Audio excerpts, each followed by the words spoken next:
حضرت امام شافعی فرماتے ہیں میرے علاقے کا ایک نوجوان تھا، عالم فاضل نہیں تھا پر نیک بڑا تھا، میرے ساتھ حج کرنے آ گیا اور مجھے وہاں جا کے پتا چلا وہ بھی آیا ہوا ہے۔ فرماتے ہیں وہ حج میں بڑی کوشش کرتا اس سے ملنے کی، تو کہتا حضور کیا حج میں باتیں کرنی، رب رب نہ کریں، احرام باندھا ہوا ہے بعد میں بات کریں گے۔ فرماتے ہیں موقع ہی نہ دیتا، جوان تھا بڑا پرہیزگار۔ فرماتے ہیں وہ جب بھی دعا کے لیے ہاتھ اٹھاتا تو کہتا یا اللہ مجھے قبر میں بھی نماز کی اور قرآن کی توفیق دینا۔ کہاں؟ مولا علی ایک دن آ کے کھڑے ہو گئے، عرض کرنے لگے یا رسول اللہ جنت میں نماز بھی ہوگی کہ نہیں؟ تو حضور نے فرمایا علی نماز کی جگہ تو یہ ہے، وہاں تو اجر ملے گا نماز کا۔ تو عرض کرنے لگے حضور جہاں نماز نہیں نہ ہوتی علی کو مزہ کوئی نہیں آتا دن گزارنے کا، نماز ملے گی نا وہاں۔ کہاں جی؟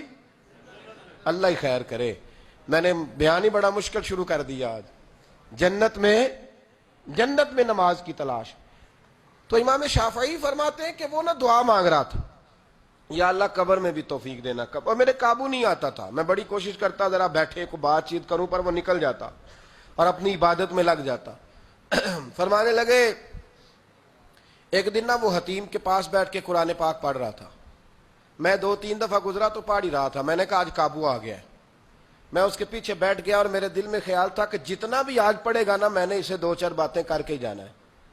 آپ فرماتے ہیں بھی میرے دل میں خیال آیا، اس نے قرآن مجید سمیٹا اور میری طرف دیکھ کے کہنے لگا حضور میں بھی آپ کا انتظار کر رہا تھا، آج میرا بھی دل تھا آپ سے ملنے۔ کہتے میں خوش ہو گیا، لیکن اس نے کمال کر دی، جیب سے چند دینار نکالے اور کہنے لگا حضور آج ظہر کی نماز کے بعد نا میرا انتقال ہو جائے گا، تو یہ نا پیسے رکھ لیں، کفن خرید کے نا تو میرا جنازہ پڑھ کے تو یہاں جنت المعلا میں دفن کر دینا۔ امام صاحب کہتے ہیں میں اگلے لفظ کہنے لگا تھا کہ مجھ پہ سختہ آ گیا، کہنے لگا حضور مہربانی کر دیں کہ آپ میرے علاقے کے ہیں۔ میں چپ کر گیا۔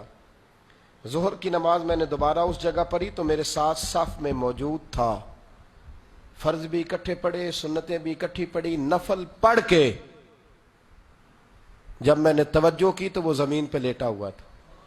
میں قریب جا رہا تھا تو اس کے کلمے کی آواز میرے کانوں میں آ رہی تھی، اور جب تک میں اس کے پاس پہنچا اس کی روح پرواز کر گئی تھی۔ عرش فرشتے بانگا ملیاں مکے پہ گئی شور، بلے شاہ ایسا نہیں ہوں مرنا، اتنے مر گیا ہی کوئی ہور۔ آپ فرماتے میں نے غسل دیا، کفن دیا، دفن کر دیا۔ کئی سالوں کے بعد میں دوبارہ آیا، اسی جنت المعلا میں مجھے ایک اور جنازہ پڑھنے کا موقع ملا۔ میرے دل میں ہمیشہ خیال آتا تھا کہ وہ تو کہتا تھا یا اللہ قبر میں بھی قرآن کی توفیق دینا، تو یا اللہ مجھے دکھا وہاں پڑھتا ہے کہ نہیں پڑھتا۔ تو امام صاحب فرماتے ہیں وہ میرے دل میں بات تھی، اللہ نے موقع دیا، میں دوبارہ جنازے میں گیا تو جو قبر کھودی گئی وہ اس کی قبر کے بالکل ساتھ تھی۔ اچانک میری نظر پڑی تو قبر کی دیوار گر گئی، لوگ پریشان ہو گئے، کہنے لگے آپ عالم اب آپ بتائیں کیا کرنا ہے؟ تو کہتا ہے میں نے جھانک کے ذرا آگے دیکھا تو اندر بیٹھ کے قرآن پاک پڑھ رہا تھا۔ تو میری طرف دیکھ کے کہنے لگا السلام علیکم امام صاحب، یہ دیوار شیوار کوئی نہیں گری، یہ اللہ نے آپ کی دعا قبول کر لی ہے۔ آپ کو پتہ چل گیا نا رب نے مجھے قبر میں بھی قرآن پڑھنے کی توفیق عطا فرمائی، سمجھ آ گئی نا آپ کو؟ فرمانے لگے اب دیوار بند کر دو اور مہربانی کرنا دوسروں کو نہ بلانا۔ میں ٹھیک ہو گیا، آپ کی دعا قبول ہو گئی۔ بھائی قرآن پاک سے دلچسپی شوق پیدا کریں، ذوق۔ یار کچھ نہ ہو سکے تو اسے دن میں ایک دفعہ چوم کے سینے سے تو لگایا کرو، اس میں ہی بڑا ذائقہ ہے، اس میں ہی بڑا لطف ہے، کبھی اس سے پیار تو کر کے دیکھو۔ یہ اللہ کی کتاب ہے اور اس کا ایک ایک حرف وہ ہے جس کی تشریح مدینے کے چاند نے بیان فرمائی ہے۔